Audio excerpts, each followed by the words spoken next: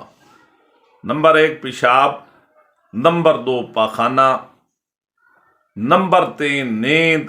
عموماً ہم دیکھتے ہیں لوگ باوضو ہوتے ہیں، اگر ان کو نیند آ گئی ہے تو اٹھ کر اسے نئے سرے سے وضو کرنا ہوگا۔ نمبر 4 ری یا ہوا کا خارج ہونا۔